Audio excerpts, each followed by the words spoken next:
friends, hello and welcome to another episode of Heart to Heart with Institute.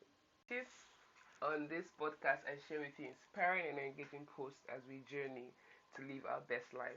Just to encourage, inspire you to live your best lives in God, of course. So it's been a minute since I last came your way, and I'm always excited when I get the opportunity to share with you guys again. And today I've come with some of the things that have recently been just like on my mind, and I've just been just been thinking about. And yeah, I'm coming from a kingdom perspective, or if you're a sort of like religious person, you say like a Christian or faith perspective today. And one of the things that has been on my mind in recent times is making impact, you know. But making impact is one of the reasons why we do some of the things we do. Like I want to be able to leave a mark in the sands of times to say I did this by God's grace and all. But in terms of impact, we're looking at several people's lives and we're seeing that there are levels to this impact, right? People who make impact and we're like, oh yeah, she was really impactful, but after a minute we've forgotten. People that make impact and generations do not forget. They build houses in their name, raise up monuments in their names. And then people that sometimes you do not remember them, but their impact was very, very, very remarkable. And the impact that really matters at the end of life and everything is the impact for God's kingdom, right? So I want to talk today about making kingdom impact, right? So impacting lives and generations and people for God's glory beyond the pulpit and pew. So today, many things around us are showing that God is really ready to move through people. However, some people are scared to say, I'm not ready to go and start a church or start a ministry or something. And today I just want to talk with you guys on the different ways we can actually make kingdom impact beyond the pulpit and pew. So the other day I was going through my YouVersion Bible app and I was studying the lives of certain women, who were quite remarkable and they made impact in their times, right? And some of the women I studied, we wouldn't have actually thought about the impact they had made in such a way. However, they were quite impactful, so much that when one of them, for instance, died, they had to go and call the prophet or the apostle to say, come, this woman cannot die like this. Look at what she's done for us. Look at how impactful she's been in our community. And they had to pray for her to come back to life. Now look at that kind of impact. Like you so impacted your community that when the person died, they had to be like, nah, this woman can't go right now. And it's not just women that had this kind of impact, but because I'm a woman, I wanted to read from a woman's perspective. So today, I want to talk about this. And the one I was talking about, or maybe if you don't know her name is Dorcas. And that story is in like Acts chapter 9, verse 36. So it talks about the fact that she was always doing good things, helping the poor. And by the time she died, because she was sick, they heard that, oh, disciples are close by. And what happened? They went to call them, like, come, this woman can die. Look at all the good things she's done for us. Now, this woman, she's not like an apostle who, has been going around healing the sick or raising the dead. It was recorded that she was just a disciple. However, she didn't let that deter her from impacting her community in the way she could. In her own way, she was able to make dresses for the widows. She was able to give to the poor and needy. She was always doing good. Now, if you were going to judge and you would just say some people were like big philanthropists, in our times and they're winning all the awards for, doing good. Yeah. And then you would probably never heard of this woman. However, she was making the impact that matters. And I think that's what really, really matters. Knowing what God has called you to do and walking in the fulfillment of that purpose is very crucial. So even though this woman wasn't like a major apostle or whatever the top shot or big guns like you will hold today, this woman knew a place in God and She used her gift to, impact her community. And her gifts made way for her even after she died. I mean, she was raised from the dead, and some Bible passages were dedicated to her story. This shows that no matter where you are, in whatever season you are, you can actually impact for God's glory. So, for instance, you'd be like, well, I'm not maybe you're this celebrity, and that means I can't do things for God because, how many people do I have influence over? But that's a lie, and that's just an excuse not to start. So, in what ways then can we actually like make kingdom impact? So, remember James chapter 1 verse 27 says that the pure religion is actually undefiled religion is actually when you help others, especially the people who do not have the capacity to defend themselves, the fatherless, the widows, and people that actually do not have the capacity to help themselves. And God wants us to be sensitive to the needs of those around us. He wants us to show care. He wants us to show love wherever we find ourselves. In particular, seeing that many of us are global citizens today, your impact or your reach is not even limited to just like the house where you live. Some people today on social media have followers from across the world. You're working with colleagues, you're in a remote job where your colleagues are like across the world. You've relocated from one country to another. You're writing exams in other countries. Like the reach today, especially as young people, is going beyond our local community. So there's the opportunity to do more, there's the opportunity to impact more, and you don't need a microphone on a pulpit, you know, before you can actually make impact. So the impact that matters again, remember, is the one you do for God's kingdom. Where after the now, when we all make it to heaven by God's grace, and you're giving an account. It's saying that you gave this, you gave that, or the gifts that were deposited in you, you actually use them for God's kingdom. So yeah, hope you're following that. All right. So some of us today work. Some of us have businesses. Some of us have family members. Some of us uh, in new lands, maybe doing a master's or, you know, relocating to another country, and people who are in different seasons of their lives. So, in that season where you are, how can you make impact? Number one, if you're at work, you're working a job, start with being excellent. You may be like, how does that impact? Like, I mean, what's just being excellent? What does that even do for God's kingdom? You're a testimony of, what's the word now? You are the carrier of God in human form, right? And if you look at all that God does, is intentional and is excellent at it. So the first way to even show forth, an example of godliness at your work is to be excellent, be professional. You won't be the one when you've agreed to get some work done who's sleeping at work when you're not ill, or he's just like faffing around. You'll be the one who is delivering on excellence, getting things done the right way. Then you also be the one who is not like what's it, so rude or uncouth. You'll be one who is manifesting the fruit of the spirit. You're helpful, you're kind, you're patient, and you're showing forth grace at work. That's one way to show a different lifestyle. So when people are, being rude because they feel they're privileged or something, and you're just being humble. And now it's not as if you're bringing yourself down and making yourself to just be treated like rag, but you're showing that even though I know the power that I have in this place of work, I can be humble. I can treat people well. I can speak kindly. I can be empathetic with people, even though even where I am. So that's a different kind of person. Being the light. Bible says that we're a city set on a hill and we should shine forth. So you have to show forth good works where you are at work. This also affects you if you're a business person. Now if you're a business person, beyond just being, kind and treating your customers right, yes, very important, you also have to be honest in your dealings. I mean, this affects everybody wherever you are.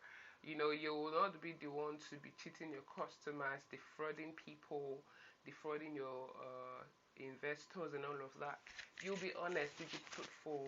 That's one way. And now you may feel like, but that's just being Christianly. Yeah, and that's when you're being a Christian, you're showing forth your light. And your life is one of the Bible people are reading today. People don't have time today. Some people don't have time to pick up the Bibles to read, and your life is just one of those things they're reading. So, yes, deliver quality in your business, in your family, embrace warmth and love. Let your life and your family show forth God's grace. And thankfully, today, God is raising up a lot of kingdom families who are showing us that it's possible to get it right, in marriages. And, let your family be one of those families that will show and work towards and pray towards having warmth and love in your family, so that your neighbors can see Jesus in you, and through that you can also impact them for God's glory. Then with your friends or colleagues, always stand for the truth. You know, it's easy these days to, be overwhelmed with peer pressure. You go out with your colleagues because they're, drinking alcohol or smoking, and you're feeling pressurized. You just want to take a sip, or you want to smoke something because everybody's doing it and you just want to feel cool. Remember, that's not what you're called for. You're called to stand out as light. You come into work, everybody's signing in. It's 8 o'clock, but they're putting like 7:30. You're the Christian. Would you also put 7:30, or you would put the time as it is, and then whatever it may cost, you stand for the truth. In other ways where you have to stand, depending on your organization or where you find yourself, standing for the truth may be not working with the norms, and that's who you're called to be, a child of light. Shine bright, and shine forth. Okay, so be an example of believers in word and deed. Be an example of believers in word and deed. Now, to bring it home again, some people today, their career is their pulpit. So I was at a retreat the other day, and it was just so amazing. It was a retreat for women, and they had brought one woman to speak to us on career, business, faith, and she said something that was really remarkable to me. She said her career was a ministry. She had used her career, a journey in her career, to impact so many lives.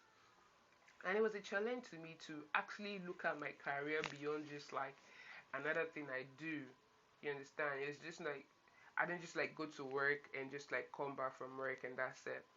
I have to now be intentional to like in the kind of life I live at work, in the kind of way I show kindness to my colleagues, in the kind of way I interact.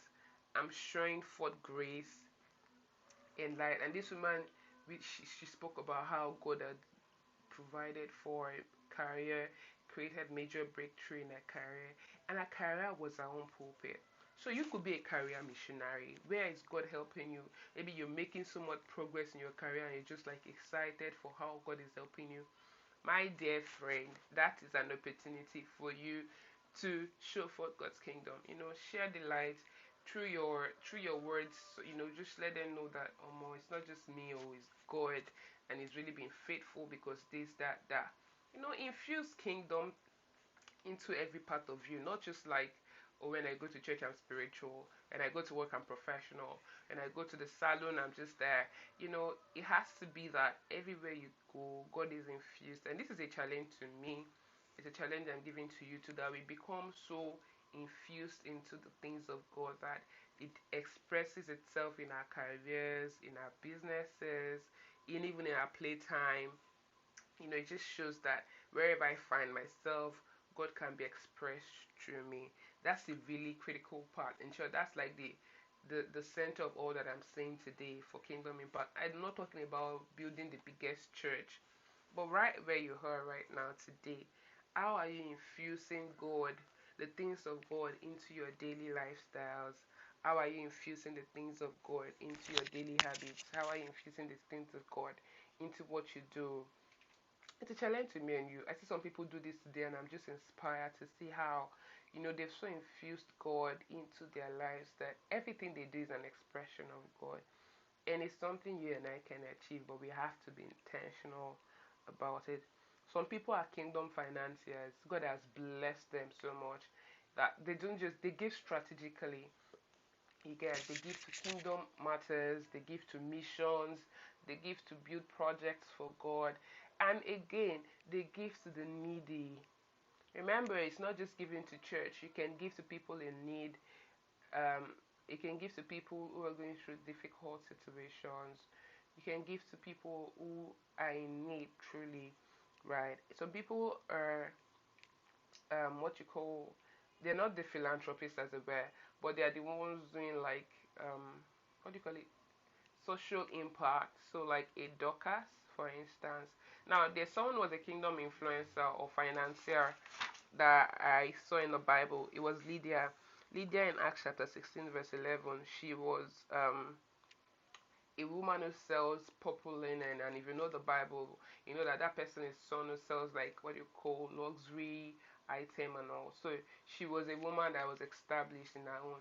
And when Paul would go to a city to preach, what she did was to say, "Come to my home. I'm opening up my home for you to stay. I'm going to feed you. I'm going to do this and do that." That's a kingdom financier. It may not be money, maybe giving your resources that you have. She gave her home, she gave her her household and all to just like kingdom things, and that's how she was able to impact for kingdom's sake. So what do you have that you can give, to impact lives? You live in an apartment where you can open it up for believers to come together to worship? Do you have tools? Maybe you're a music person that you can just donate to some people or volunteer your skills. That's a way to influence for kingdom sake. There's people as social media influencers today. Leverage your social media for God's glory. My sister is always saying that I have a favorite TikToker. She's a Christian who does like Christian TikTok. Quite funny, and it doesn't have to be boring because you're a Christian. And she leverages that channel to be able to just drop a message or two regarding kingdom matters in a very funny and humorous way, but it's not still diluting the impact of what she's trying to communicate. And there are different people doing that today. So if you have the followership, even if it's 10 or 100 or 1,000 or a million or 10 million, you can also leverage this for kingdom impact. You can actually use your WhatsApp status to shine the light. You can use your Facebook, yeah, they still do that, to shine the light. You can use your Instagram, Twitter, to actually influence lives. Drop an encouraging message for someone, share the verse of the day, share something you learned from your devotion, you know, just leverage it. And then if you're a blogger, a YouTuber, a podcaster like I am doing, this is also me trying to give to Kingdom Matters, you know, just like leverage whatever channel you can use to make impact, because at the end that's all that matters. That's really all that matters. And I was asking myself a question the other day that if they were going to write another Bible, just the way they wrote this initial Bible, and we saw several people make kingdom impact, what would be said about you, about the impact you made for God? Would it just be another person that does just talk about, oh, the wife of somebody, or Pharaoh's wife, or Lord's wife, with no impact as the kingdom matters? Or will you be like a Deborah or a Lydia or a Dorcas, people, or a Priscilla, and Aquila, the couple that really made impact? And if you're a guy, you have a lot of examples. I'm using the women examples because they are more rare to see. But you can look at the example of Peter, of Paul, of Stephen, and so many people that were able to impact.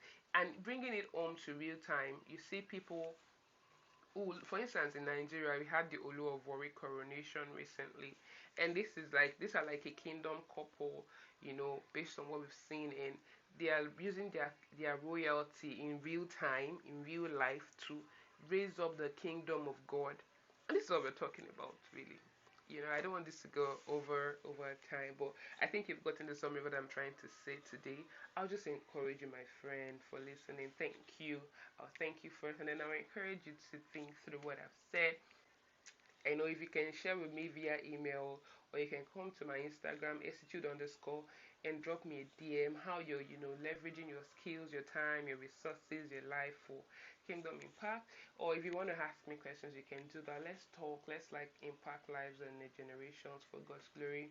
And I'm trusting God that, we'll be great. Definitely, we will make impact globally, both in our careers, in the things of the kingdom, in our finances. And we're just going to live that life that is so blessed and, fully, fully, fully blessed.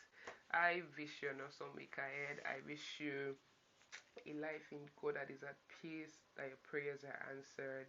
I wish you the very, very best. Thank you again for listening to my podcast. I would say please share with others if this has blessed